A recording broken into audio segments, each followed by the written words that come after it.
Welcome and thank you for standing by.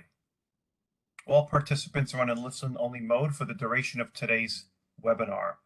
Today's webinar is being recorded. If you have any objections, you may disconnect at this time.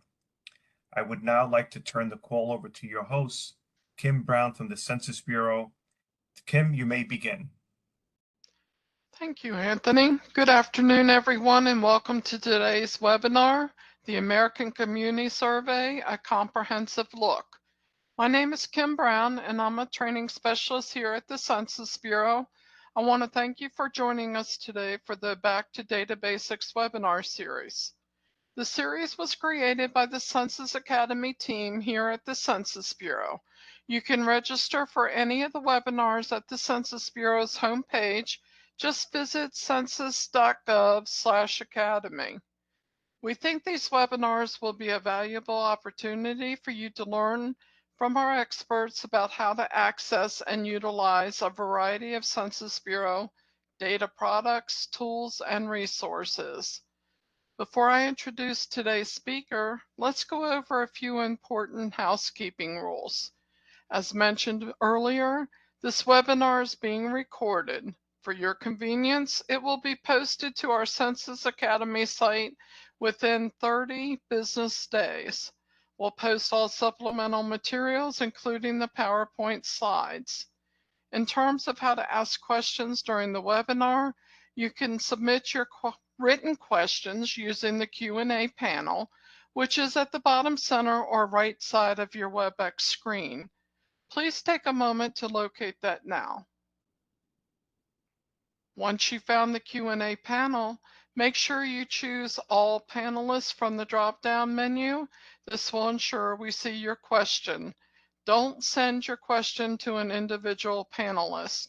Also, we ask that you do not include any personal or business identifiable information with your questions. Now, let's talk about the chat panel. Look for that on your screen now. It's probably right next to the Q&A panel. Definitely keep that chat panel open also, because this is where we will provide key links and other resources. Keep in mind, you won't be able to respond to the chats. Chat is just for us to send you links and other resources in the chat box. We will be sharing throughout the webinar the link for the evaluation. We are very interested in hearing from you how we are doing. My colleague Monica Dukes will be monitoring the Q&A panel. As time allows, we will answer your question directly through the QA panel, or we will share your question with the presenter to respond to after the presentation. If we don't get to all questions with a response during the webinar, we will post the questions and responses with the webinar materials within 30 business days. Lastly, near the end of the webinar, we'll put into chat the link to the evaluation as mentioned earlier, so you can tell us how we did today. We hope you'll have time to complete, as we are always looking for ways to improve our training. As you know, we are in a virtual environment and sometimes technical difficulties might occur. If you are having issues, try a different browser such as Chrome, or consider logging out and coming back into the session. If you are having audio issues, try selecting the computer audio or calling into the webinar via phone. Now, I'd like to introduce our speaker, Noelia. Thanks again for being here, Noelia. You may begin. Thank you, Kim. Hello, everyone. My name is Noelia Musignac, and I am a data dissemination specialist with the United States Census Bureau. I'm one of several specialists throughout the country that are available to conduct trainings, give presentations, and provide assistance with inquiries for several types of stakeholders. I particularly am responsible for the state of Florida. However, my colleagues and I cover each other's property from time to time. So again, I want to thank you for attending today's webinar covering the American Community Survey, A Comprehensive Look. Hopefully I can help further your understanding of the ACS. So let's go over today's agenda regarding the ACS. So the first part of today's webinar, I'll go over the basics of the American Community Survey, including the history of the survey, how the data is collected, the topics included, and some of the geographies covered. Next, I'll discuss some of the tools available to help you access ACS data, followed by a demo of how to find data using a few of these tools. And then I'll tell you about some resources available on our website for learning more about the survey. And finally, we'll reserve the time at the end, as promised, for questions before we wrap up. Now, before I go into the ACS itself, let's start with an overview about the U.S. Census Bureau as a whole. And yes, we do more than just count people every 10 years. The Census Bureau is actually the largest of 17 primary federal government statistical agencies.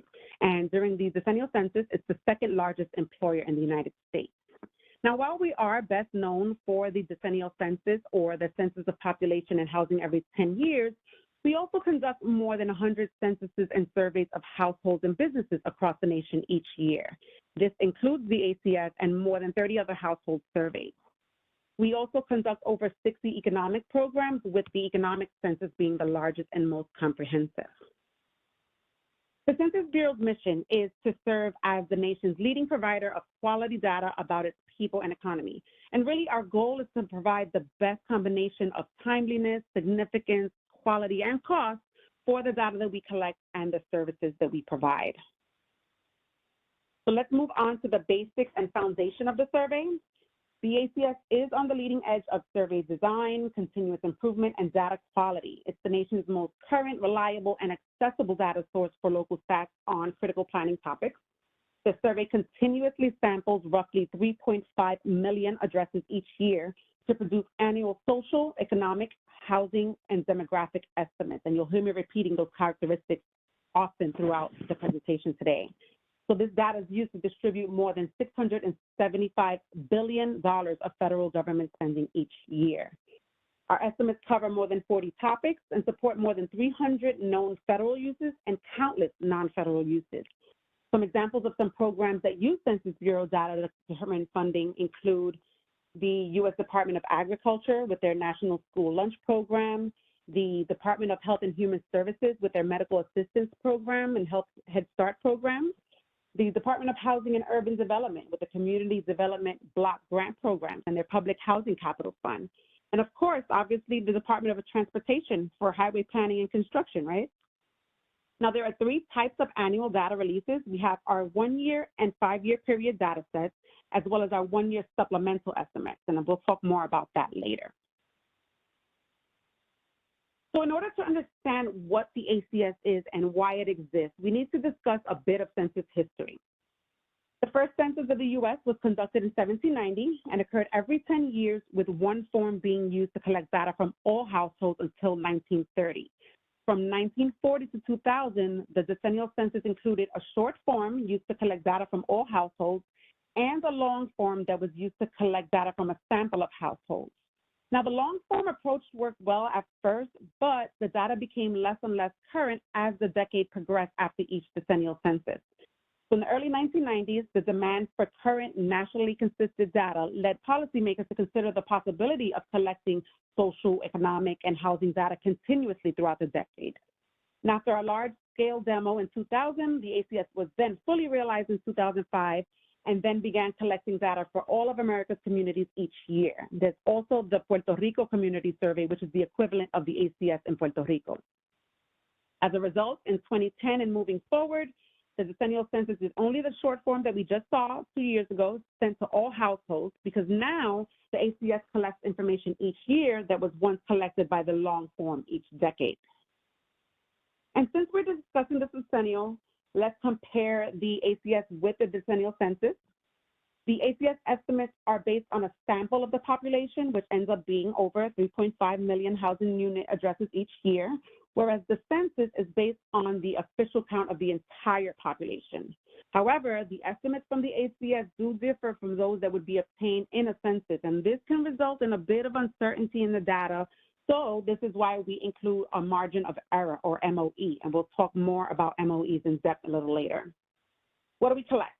So the ACS collects information that previously appeared on the census long form, collecting that detailed social, economic, housing, and demographic characteristics, whereas the census just collects basic demographics via the short form: age, sex, race, Hispanic origin, household relationship, and housing tenure. The ACS produces population and housing characteristics, whereas the census produces population and housing totals. And the ACS occurs annually, reflecting a period of time over which the data is collected, whereas the census occurs every 10 years and reflects a point in time, which is Census Day, or typically April 1st. Now, how do we collect the data? The ACS data collection operation uses 3 methods that take place over a 3-month period. During the first month, we mail survey instructions for online or paper responses. If the household doesn't respond via internet, a paper questionnaire is sent to the sample address for the household to complete and return by mail. Then during the second month, we select addresses for non-response follow-up visits. And in the third month is when we harass you at your home and we visit non-response addresses for personal interview and completion of the questionnaire. Now, keep in mind that respondents are always able to call the telephone questionnaire assistance line at any point during this data collection cycle if they have questions about the survey or if they just prefer to complete the survey over the phone. The content collected by the ACS can be grouped into those 4 main types of characteristics that I've been repeating: social, demographic, economic, and housing. Our social characteristics include topics like education, marital status, fertility, veterans, disability status, and place of birth. The ACS also collects the basic demographic characteristics collected on the decennial census, such as the age, sex, race, Hispanic origin. Economic characteristics include topics like employment status, income, commuting to work, occupation, industry, health insurance. And then our housing characteristics include tenure, information about the occupancy and the structure itself, which includes home value and housing costs. Such housing costs include mortgages, taxes and insurance, utilities, plumbing, kitchen facilities, and a bunch of others. So as I mentioned before, each question on the ACS is used for federal and state government programs. And these topics are used to produce more than 1,000 tables for local communities, leading to more than 11 billion estimates each year. The ACS provides data for more geographies on an annual basis than any other household survey. There are over 13,000 geographies for our 1-year estimate, 15,000 geographies for our 1-year supplemental estimates, and a whopping 776,000 geographies for the 5-year estimate. Now, understanding census geography is not always as simple as it would seem. There are traditional methods for dividing up geography in the U.S. that most of us are familiar with, such as states, counties, zip codes. But the census uses its own methods and terminology for geography as well, with the most prominent of which being a division known as the census tract. Now, the image on this slide shows some of the geographies for which ACS data are produced and the relationship between them. As you can see, the lower geographic areas fit neatly within the larger areas directly connected with lines. For example, school, congressional, and state legislative districts fit neatly within states and don't cross state boundaries. However, they may cross boundaries of counties or metropolitan areas. And in this slide, you can see the smallest geographic building block is the census block. So ACS data are most commonly needed at the state, county, place, census tract, and block group levels. So this slide shows the relationship between these common geographic types and how they're nested within one another, as this example shows in El Paso, Texas. Census tracts are small statistical subdivisions within a county with populations of 1,200 to 8,000 people. So think your small towns, your rural areas, your neighborhoods. And then block groups are a group of blocks within a census tract with about 600 to 3,000 people, as you can see blown out in the right corner of the screen. And although we cover several different levels of geographies, the ACS's unique ability to report on a wide range of geographies is really what gives it its broad appeal. So what's the availability of the data products and for what levels of geographies? So our ACS 1-year estimates, which combine data collected over 12 months, are available for geographic areas with a population of 65,000 or more. Our one-year supplemental estimates are a subset of detailed tables that are available for geographic areas with populations of 20,000 or more. And they're simplified versions of popular ACS tables and provide the most current data to almost twice as many geographies as compared to the standard one-year release. And then our 5-year estimates combine data collected over, you guessed it, 60 months, and are available for geographic areas of all sizes down to census tract and block group levels. So to kind of summarize, the ACS data are available for geographic areas with a population of 20,000 or more in the form of 1-year and 5-year estimates, and then ACS data for geographic areas with a population less than 20,000 are only available in the form of 5-year estimates. Now, we also release 1-year and 5-year public use microdata samples or PUM files for users who want to create custom tables, and variance replicate estimates for users who want to calculate margins of error. Now, we cater to a variety of data users with unique needs. So we have a variety of data access tools. So this is a list of a few of those tools. All data tools are available from census.gov. You just go to the Explore Data tab, hover over it on the blue ribbon at the top of the screen, and then click on the Data Tools and Apps tab to view a full list of census tools and apps. But let's take a quick look at these though. So the QuickFacts Data Access Tool provides users with easy access to basic population, business, and geography stats for all states and counties, and for cities and towns with more than 5,000 people. It's great for making quick comparisons between 2 to 5 geographies. Some of the topics you can compare are population, age and sex, housing, health, economy, transportation, and business. My congressional district, commonly referred to as MyCD, gives you quick and easy access to selected stats from the ACS and county business patterns. The ACS provides those detailed demographic, social, economic, and housing stats, and the CBP, the county business patterns, provides annual stats for businesses with paid employees at a detailed geography and industry level. So you can use this tool for this type of information on congressional districts. And you can also embed the MyCD application on your website for users to use. Much like MyCD, My Tribal Area provides comprehensive maps, data profiles, and downloadable features for each tribal area. And users can also share a link to the application on social media or also generate an embed code to include the tool on their own website. This tool is very similar to QuickFacts and MyCD in nature. The On the Map for Emergency Management tool is a good resource to assist in evaluating the impact of a potentially affected area or learn from the history of a disaster. On the Map for Emergency Management automatically incorporates real-time data updates from the National Weather Service and the National Hurricane Center for hurricanes, floods, and winter storms, from FEMA for disaster areas, from the Department of Interior and the Department of Agriculture for wildfires, and of course, the Census Bureau for demographic and economic data, including the American Community Survey.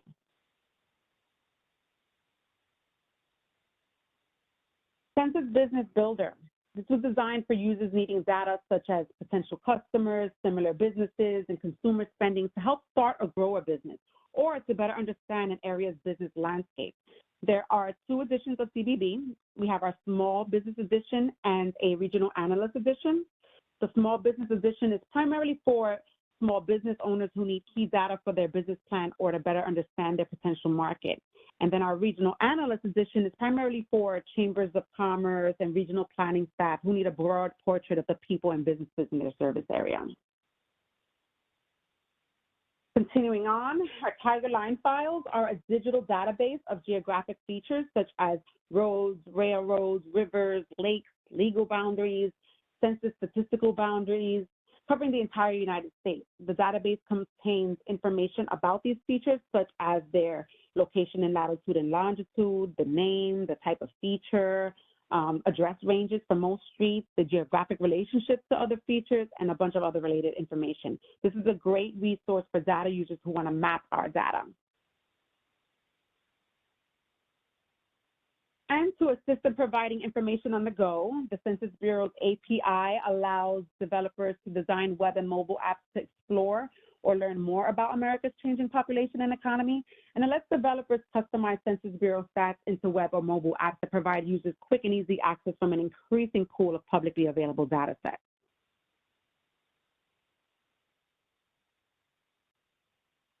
And if you were familiar with our tool, American Fact Finder, you probably know that it has been retired, and we launched a new data dissemination platform, data.census.gov. Basically, we're moving away from delivering data through many individual tools to a model where those tools' capabilities are integrated and served on a single platform, eventually accessible by a single search bar on census.gov. Really, our vision for data dissemination is to improve the customer experience so users spend less time searching for data products and more time using them. And you'll still be able to access data from other tools such as On the Map, My Congressional District, and many others. But as we build additional functionality on the data.census.gov app, it's possible some tools will no longer be needed. However, there are no plans to retire any tools in the near future that I'm aware of. So if you haven't already, definitely check out data.census.gov. Start familiarizing yourself with the navigation, and definitely tell us how we can make your experience better by emailing us at the feedback email on the home page. Let's discuss the types of data products available in the ACS.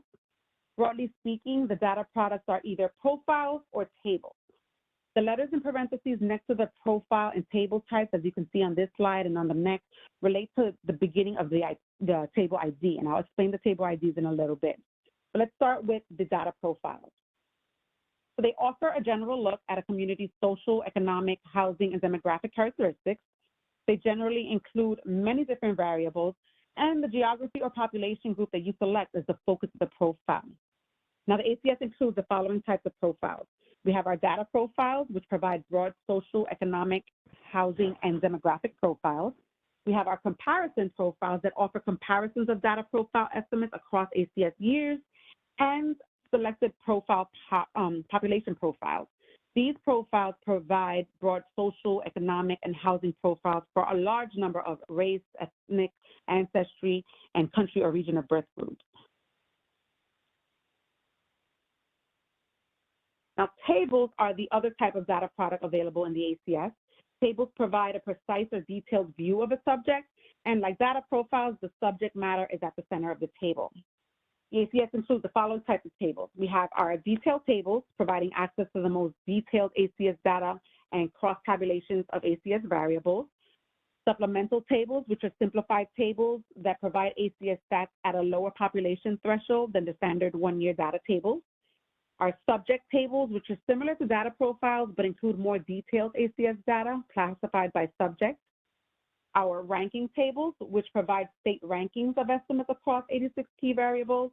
And lastly, our geographic comparison tables. And these compare geographic areas other than states like counties or congressional districts for key variables.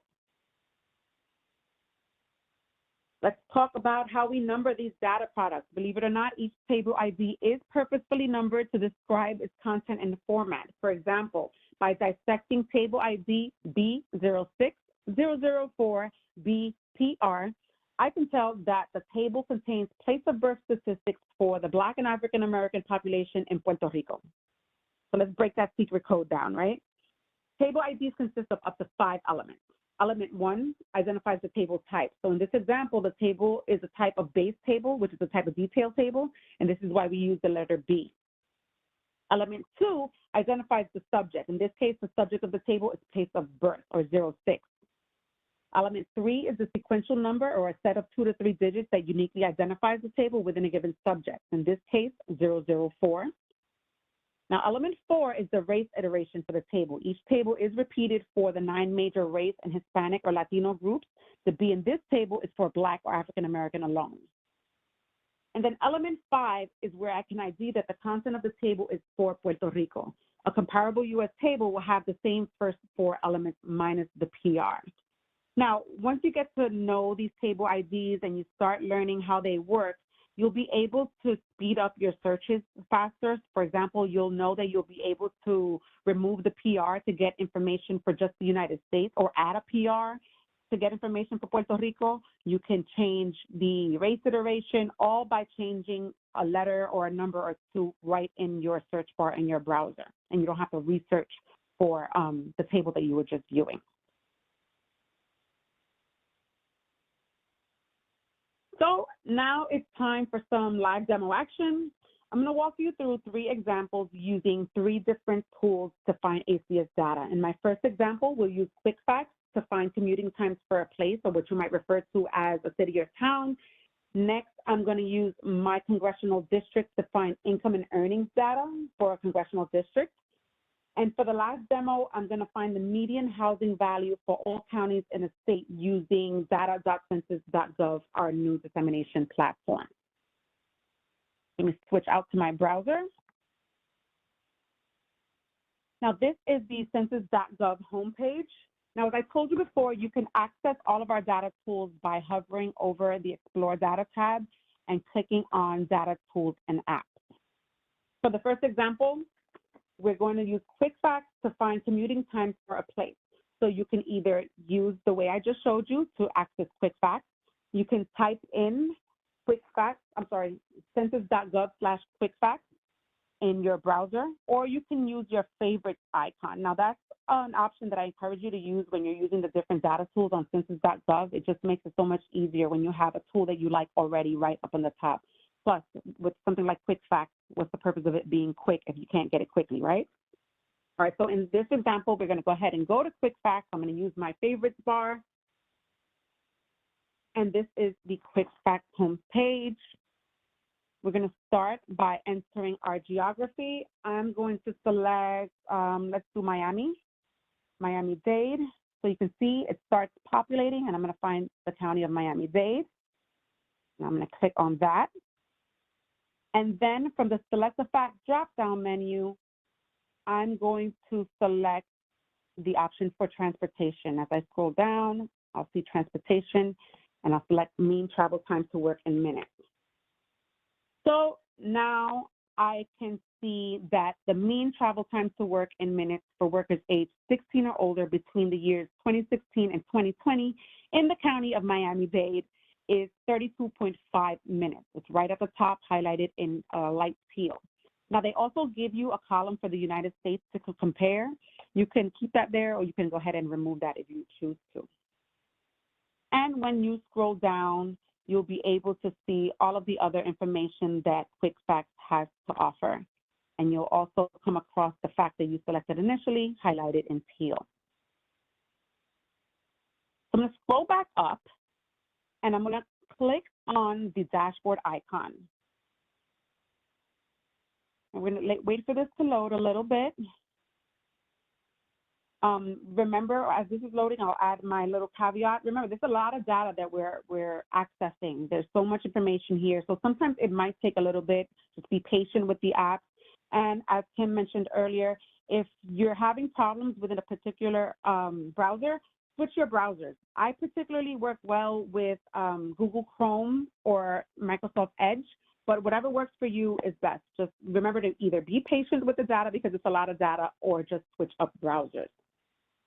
So now that this is loaded up, when I scroll down just a little bit, I can see the table, a map, and a chart for my selected geography, in this case, Miami-Dade. So the table shows an overview of stats for my geography, while the map and chart specifically show mean travel time to work for different places in Florida. Now with the map, of course, you can also zoom in or zoom out at your leisure. Now scrolling back up, you can click on the More icon, and this is where it'll give you the option to print, download a CSV file, email, share, download the links to embed on your website, or share via Twitter or Facebook. So that is QuickFacts. Now, just to start from a clean slate, I'm going to go back to census.gov. And you don't have to do this when switching between different data tools and apps. So for the next demo, we're going to use my congressional district to find income and earnings data for a congressional district within a state. So again, we can start by going to Explore Data and going to the Data Tools page, or you can go to census.gov/mycd, or you can go to your favorites bar. So this is myCD. So we're going to start by selecting a state. I'm going to select the state of, let's do California. And we're looking for income and earnings data. So we're going to select I'm sorry, got to select our district. Let's select district, let's do 15. So now since we're looking for income and earnings data, we're gonna click on the socioeconomic icon. And now we can see income and earnings data for Congressional District 15 in California. You can also, at the bottom of the app, you can either show or hide your margin of error, or you can click download and share. You can share via Facebook or Twitter, download the CSV file for just Congressional District 14 or all districts in California. And by clicking on the embed widget link, it'll give you the option to copy and paste the code into your website. So that is my congressional district. Now for the last demo, we want to find the median housing value for all counties within a state using the new platform data.census.gov. So again, either explore data, data tools and apps. You can type in data.census.gov, or you can go to your favorite bar. This is the data.census.gov homepage. You scroll down, I'll scroll down really quickly, just give you a quick tour. Starts off with our search. Then you can go into our tables, our maps. You can check out our geo profiles and definitely get lost in the website. I'm going to scroll back up to the top. We want to find median housing value for all counties within a state. So we're going to start by going to our advanced search. Now, you can see on the left-hand side, you have our filters. You can, and our little advanced search toolbox. You can, if you have the table ID and you know it, you can go ahead and type it in, or you can go through our shopping aisle, and I'll tell you why I call it that in a minute. We're going to start by going to our filters. We're going to go to our topics, and we're looking for financial characteristics. I'm sorry, we're looking for housing, then financial characteristics, and housing value and purchase price. Now, if you notice on the left-hand side, housing value and purchase price was populated under the filters where I like to call my shopping cart. Here's why I like to call it my shopping cart. A lot of times users will select the characteristic or a variable, and then they'll click on the search bar on the bottom right corner without filling up their shopping cart. So if you're in the supermarket, you don't check out after every aisle that you scroll down, right? You fill up your cart with everything that you need, and then at the end, you go and check out.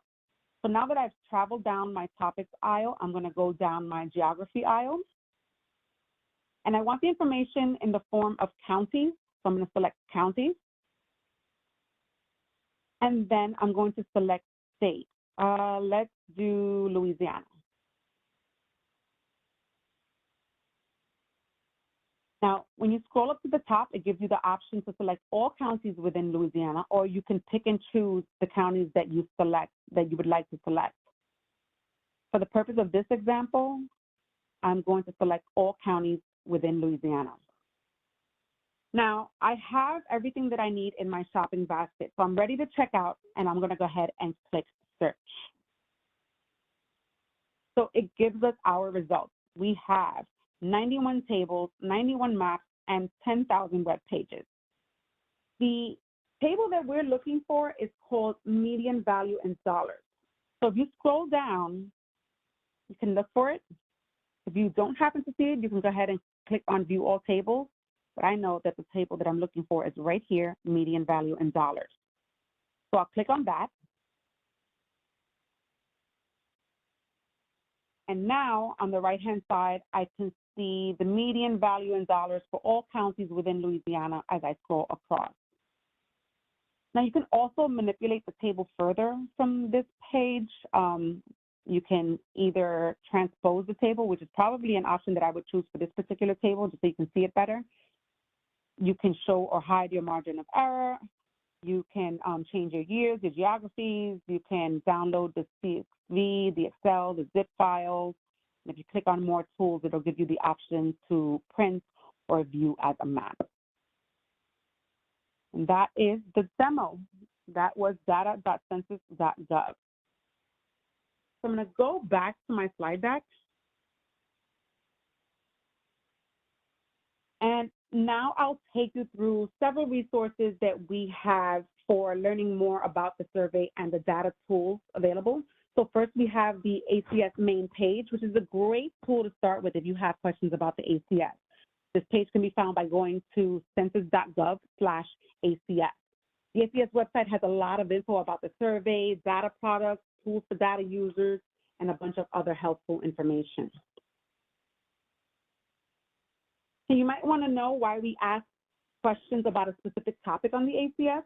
So every question has a required purpose and many uses to help communities. So here you can explore the set of interactive why we ask web pages to discover the importance of each question. And these pages can be accessed by selecting the why do you ask each question feature under the about the survey section. So for each topic, you can browse some of the most popular results from that question and view the question as it appears in the form. We also provide information on the origin of the question, how we protect your privacy, and how the ACS stats help communities. We also have a data tables and tools page that'll introduce you to the most popular tools and data projects with descriptions and links for each. Our comparison guidance page provides broad information about how to compare ACS estimates across years. And from the left navigation, which I outlined in red and yellow, you can find yearly guidance on comparison of data sets as well as specific topics of subjects. So for example, if you were interested in data about computer and internet use from 2016, so you'd select the year and then select the topic computer and internet use. And from there, you can see that the Census Bureau recommends comparing 2016 and 2015 data with caution due to question wording changes. And speaking of comparing, let's talk about some do's and don'ts. First, we recommend that you compare population characteristics such as percents, means, medians, and rates rather than estimates of population totals. Now, if you are looking for population totals, we recommend using the Decennial Census or Population Estimates program. Next, compare estimates from non-overlapping periods. For example, compare a 2008 to 2012 5-year estimate to a 2013 to 2017 estimate, not overlapping periods like 2012 to 16 and 2013 to 17. There are 4 years that are overlapping there, so you're not going to get a good comparison. Also, make sure you compare similar period lengths. For example, 1 year to 1 year. Don't compare your apples to oranges with 1 year to 5 year. It's also important to keep in mind that all ACS data are estimates, so we collect data from a sample of the population in the United States and Puerto Rico rather than from the whole population. To help you interpret the reliability of the estimates, we publish the margins of error for every estimate. Looking at estimates alone to decide if they're higher or lower than one another, it really isn't enough. So let's talk about these margins of errors and their importance. So MOEs allow data users to be certain that at a given level of confidence, the estimate and the actual population value differ by no more than the value of the MOE. All ACS estimates published have margins of error calculated at the 90% confidence level, which is our standard. It's also important to note that the MOEs are always in the same units as their respective estimates. For example, a percent estimate will have a percent MOE, a median income estimate will have an MOE in dollars. But put simply, the margin of error is a measure of the possible variation of an estimate around the population variable. So here we have a typical table, detailed table B06001, sex by age for the state of Wyoming. So as you can see, the table has 3 elements: the characteristics or the descriptions, total, male, and the age ranges, the estimates, and the accompanying margins of error. So in this example, we want to know how many males under age 5 live in Wyoming. So we find the lower bound by subtracting the margin of error from the estimate and the upper bound by adding the estimate and the margin of error. So in this case, we're 90% confident that the true number of males under age 5 in Wyoming falls between the lower bounds of 18,828 and the upper bound of 19,520. So it's safe to say that there are 19,174 males under the age of 5 in Wyoming, give or take 346. Now, moving on from those technicalities and onto a brand new set for users that have accessed the data but need more information to understand the tables and complete their analyses, we offer code lists, subject definitions, GQ definitions, instructions for applying statistical testing, comparison guidance, and accuracy of the data in our technical documentation section. You can access this page by going to census.gov/ACS and then selecting technical documentation on the left-hand side.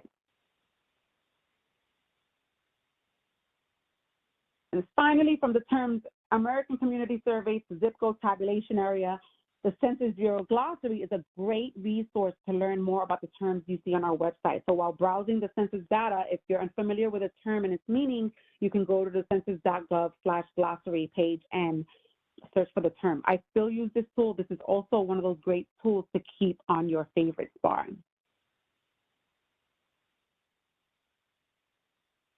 Now, I also want to invite you to stay in touch by telling us how you use data from the ACS.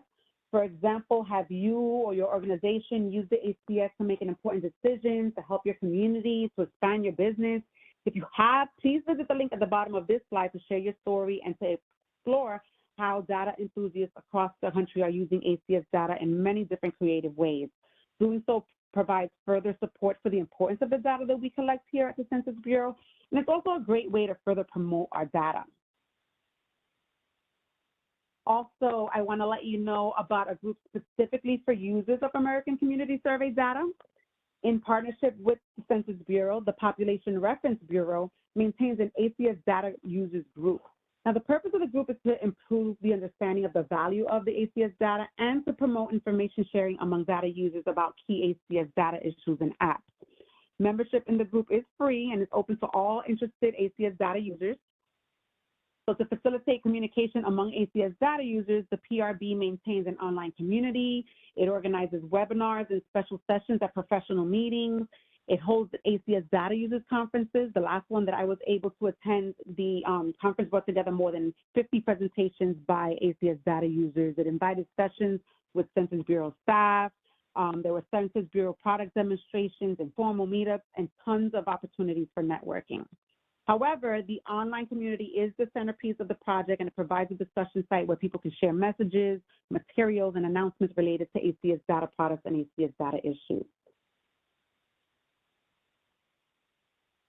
Also, I can encourage you to connect with us directly. You can sign up for and manage alerts on the ACS via GovDelivery. Also, add yourself to GovDelivery if you want the slides from any other presentations that we provide. GovDelivery will send out a broadcast when materials are available. You can visit our website, census.gov/ACS, or connect with the various social media platforms using the hashtag ACSData. We also have an email to help support data users who may have questions. It's listed here. Or you can also email me directly. My email is also listed here, noelia.anna.musignac@census.gov, and I'll provide that later on as well. And then one last thing before we continue on. If you're using ACS estimates, make sure that you source the Census Bureau and the ACS as to where you receive the data. It helps people know that the information that they're using is powered by the American Community Survey. Also, I want to let you know that we have a new virtual hub that aims to inform citizens on how they can make use of the data that we collect.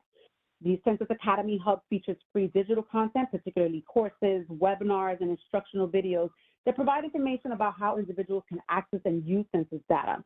So with Census Academy, let us show you how to find and use census data for your everyday uses, including informing your business plans, supporting grant proposals and research projects, developing apps, urban development planning and services, and tons more. So whether you're looking for economic or demographic data, we can teach you how to get what you need for your various products. So definitely check out Census Academy. So that is the American Community Survey up close and personal, into the nitty gritty. So if we're ready, we can open up the floor for questions. Monica, are we ready? Oh, Elliot, yes, that was a great presentation, and there were lots of questions in the chat. The first question is, what's the lowest level of detail provided by the ACS, and are individual responses ever available? Individual responses to the ACS, well, the lowest, first of all, the lowest is the census block. That's the lowest geography that we have available. But if we're looking to get information on an individual questionnaire, you wouldn't be able to find information on an individual questionnaire. That would probably identify the person who filled out that questionnaire.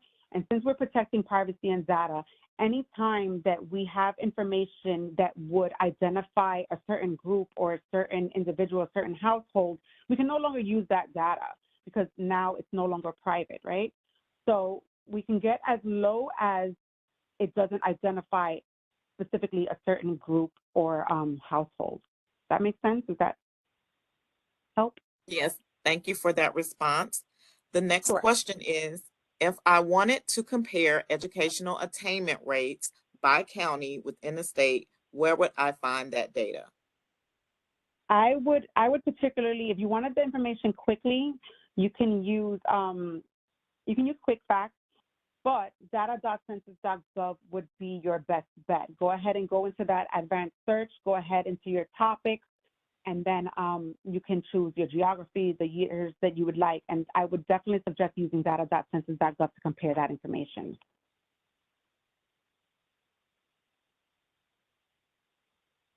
Okay, I'm going through the questions now. It's okay. Are you able to download information to Excel or PDF? Absolutely. You Formats? can download the, oh, I'm sorry, go ahead. No, I was just saying formats. That's the question. Mhm. Oh, yes, you can definitely download to Excel. Well, it starts off in a CSV file. Depending on the data tool that you're using, they might give you the option to go straight into an Excel file, but you can definitely download a CSV, an Excel file, PDF files, zip files, depending on the information. All of our information is definitely downloadable. Okay, which tool is the best to find data on languages spoken at home? I would use data.census.gov. When you're in your topics, you'll be able to scroll down as far as, I believe they choose foreign born, I forget the wording itself, but there's a section that specifically speaks on that, and you'll be able to find tables that access that data. So I would definitely go to data.census.gov. Can you demonstrate how you were able to get to the QuickFacts tool? Absolutely. I'm gonna go back to my browser. So I'm gonna start at our census.gov website, and I'll show you the 3 different ways that I was explaining. So if you're on census.gov, you can go to Explore Data, and then Data Tools and Apps. And this is the list of data tools and apps that we have. There are 2 pages. You can scroll down, and I have to warn you, when you're on this page, be careful because you'll get lost and you'll want to try every tool out. I know I have. So if you scroll down, you'll see all the different tools, and you'll end up coming across QuickFacts on the 2nd page.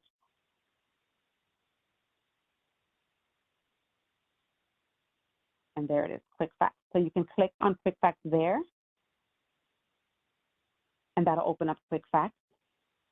Or you can go to census.gov/QuickFacts.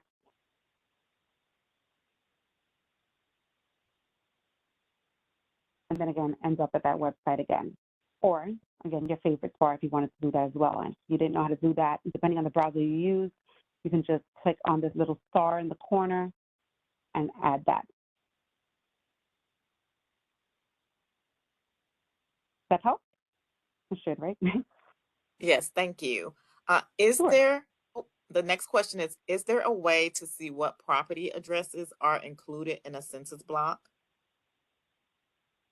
To see the addresses, the individual addresses, not necessarily. There's a way to see the area and to identify the area that is in the census block, but once we get fully identifiable, you shouldn't be able to. But I'm going to table that question and make sure that I'm giving you the exact correct answer, and I'll go in detail into the question on our Q&A. So you can look out for that once we publish those.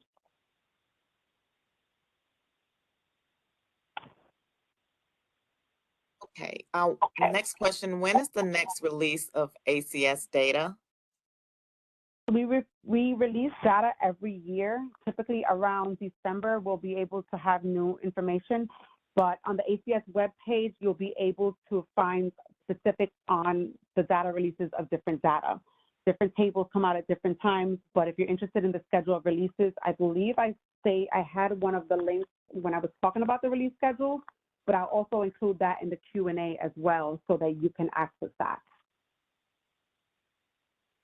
Okay, the next question is, if you wanted to compare a set of census tracts over a number of years, would you have to pull each tract separately, or can you do this in one draw or together?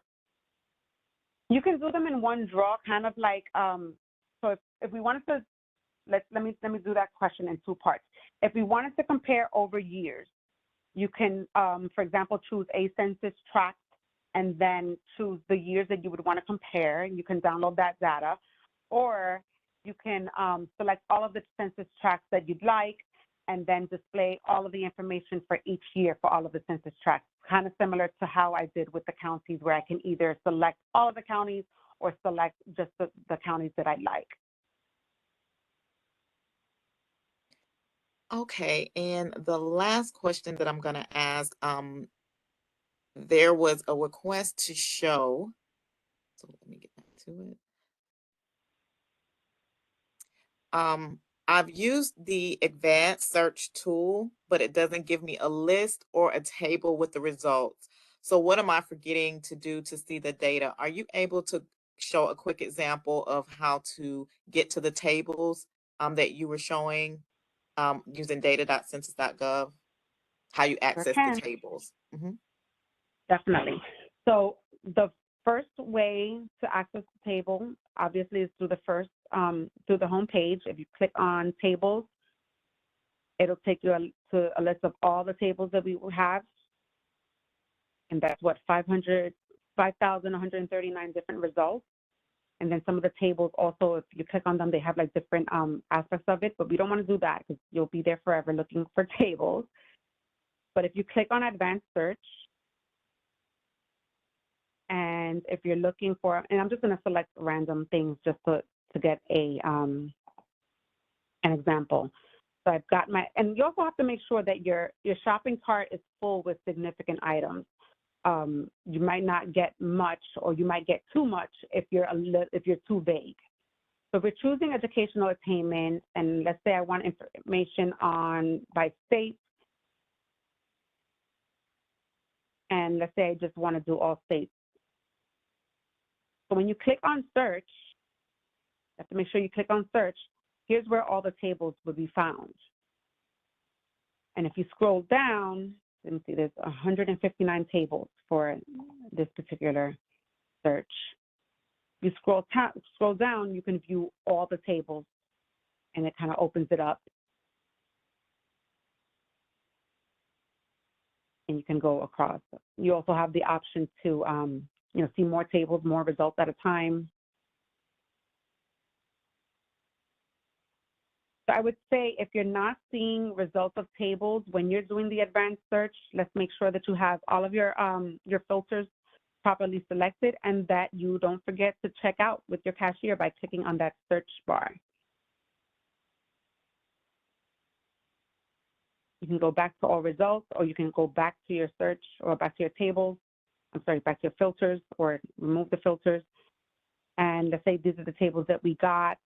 And let's say I don't want to do for 2019. You can add that as well. So while you're searching also, if you come up with a set of tables and you don't see what you're looking for, you're still in the supermarket. You can still go down the aisles and continue on. You just have to check out all over again.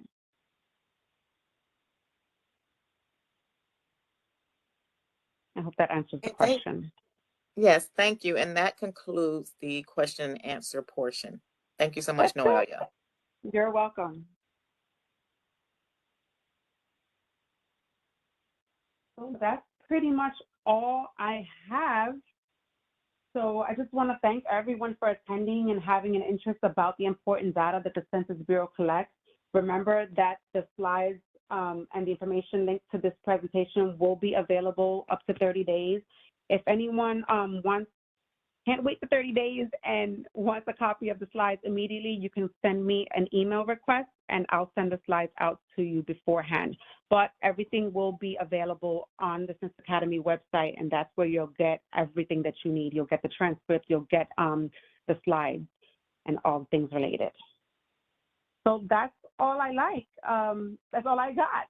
The one thing that I like to always end is remember that without data, you're just another person with an opinion. Tim?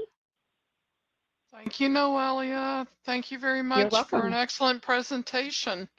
Before we Thank you. conclude, I'd like to thank everyone who played a role in today's webinar, and also, of course, thank you all our audience for spending your time with us this afternoon.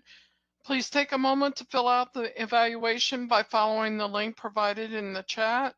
Look out for the recording and the PowerPoint, as Noelia mentioned and was mentioned earlier in the introduction, on the Census Academy by visiting census.gov/academy. We'd like to remind you that we have another webinar coming up on September 8th at 2 p.m. on data access and cross-tabulation using MDAT. That brings us to a close, so we thank you again and hope you have a great afternoon. That concludes today's session. Thanks for participating. You may disconnect at this time.